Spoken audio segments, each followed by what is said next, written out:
Brandon Beane had to, face the music of trading Stefon Diggs, their number one wide receiver, to the Houston Texans in the AFC South for a second-round pick in next year's draft, while also giving up a fifth and a sixth. He addressed local media yesterday, and they talked about the future and talked about the draft. And if you're getting rid of all your wide receivers, what's going on with the draft? Here's what Brandon Beane had to say. And possibly draft multiple receivers this year. Well, did you hear me on Pat McAfee? I said we're going to draft one in every round. You didn't hear that? Pat. You don't like Pat? I like Pat, but he's a pretty good guy. I appreciate him saying you don't like. You didn't see? You don't like Pat? Oh. I appreciate that because he's probably heard about some of the wars that we've potentially been in, just trying to pick and choose who's on Pat's side, who's not. We appreciate that, Mr. Brandon Beane. And we have reached out to Brandon Beane a couple times since the trade has taken place, especially to the Houston Texans in the AFC South, and let him know that we're not necessarily thrilled, but we understand he's got to do what he's got to do. We have not heard back. But here is Brandon Beane on our show addressing the wide receiver in the draft situation to a question from Stefon Diggs. Yeah, I'm not sure if you know this or not, but you guys are taking wide receiver in the first round, is what I'm being told, and everyone. Hey, congratulations for doing that. Good class for it. Way to go. Just the first round? Whoa. Got 11 picks. Got screwed on your compensatory pick. Got news for you. Luckily for you, this is a deep wide receiver draft. Okay, so I want to ask you kind of about the way you go about drafting. When it's a deep, say, wide receiver or tackle draft that everyone's saying it is or whatever, are you more likely to go a different position if you don't love someone where you're picking at, since there is so much depth, and maybe you could take a flyer on someone in the later rounds? Is that, or do you just always have a guy, or just go by your board? How's it work generally for you in that situation? Yeah, great question. First off, we're taking a receiver every round. Hey, good question, Tony. But in all seriousness, using receiver, it is a deep class this year. So if you were on the clock, let's just say first round, and what number pick are you? 28. So if you got your board stacked. All right, so he did give some real answers in there, which is kind of our show.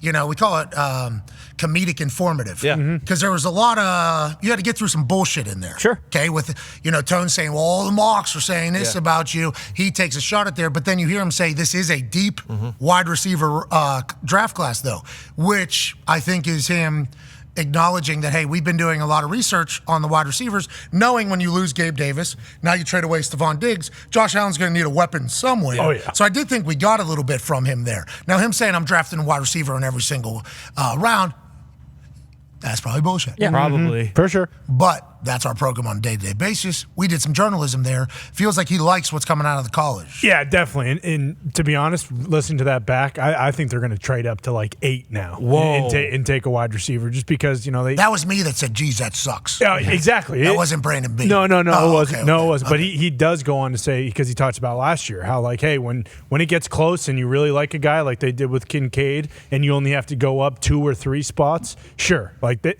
Beane will do that. In this situation now, and that they moved up for Kincaid after paying Dawson Knox $50 million. Like now they lose their top 2 receivers. It feels like, hey, if Beane likes the guy at 15 or even 20, like would he move up 8 spots? I feel like he has proven that he would, and he actually said that he would. I love the fact that Beane has been seemingly so transparent about everything.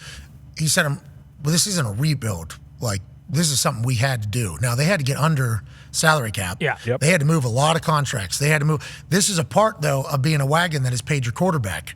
Like, things are going to have to happen around the quarterback that you're going to have to make. Decisions are going to have to be made that you're not necessarily going to love. Stefon Diggs is obviously a massive loss to that offense, especially if you look at the amount of yards. Now, Brandon Beane did point out, I don't know if Stefon, was he ever an All-Pro before? I don't think he was. Here's Brandon Beane talking about Stefon Diggs. I mean, I don't remember.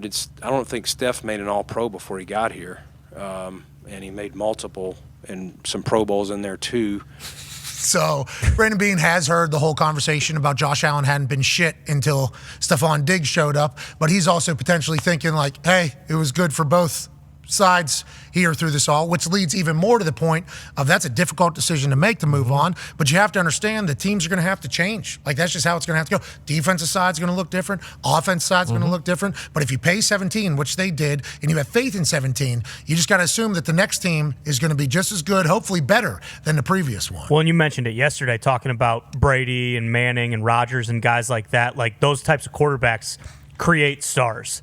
You know, like you can go out and pay a guy top dollar if he's already established as one of the best guys in the league. But the way they've paid Josh Allen, and we've watched him how good he is, they obviously believe he's one of those guys where if they draft a couple receivers this year, and they signed Curtis Samuel, I think too, like they believe that he can create a star. Like they don't need to be paying a guy top dollar in order for them to get production at receiver. Well, so to that point, Tom Brady, there's actually a video released from the golf tournament in which they played.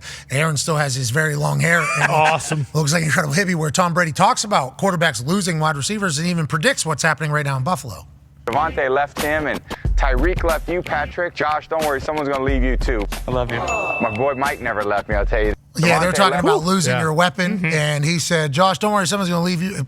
Stefon Diggs now gone. He did. These are decisions that get made business-wise. Tyreek, remember, trade, pay by Miami Dolphins because of money. So if you're a great quarterback, there's a good chance you're going to have a great wide receiver. And with the new market of what wide receivers are and can get, especially if they're great, it's going to be hard to keep tag team partners together. Yeah. Now, Chase and Joe Burrow seemingly going to be able to remain together going forward.